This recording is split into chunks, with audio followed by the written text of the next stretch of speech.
ক্যালকুলেটরে যখন আমরা ত্রিকোণমিতি করব তখন আমরা ক্যালকুলেটরটা অন করব।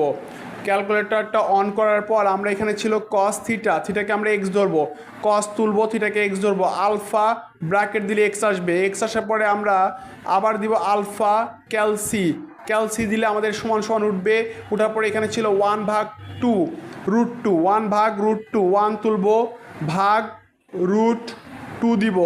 দেওয়ার পর আমরা কি করব, আমরা হচ্ছে শিফট ক্যাল চাপ দিব, দেওয়ার পরে আমরা আবার শিফট ক্যাল চাপ দিব, দিলে আমাদের এক্সের মান বের হয়ে যাবে। কত এক্সের মান? 45। এক্সের মান কত?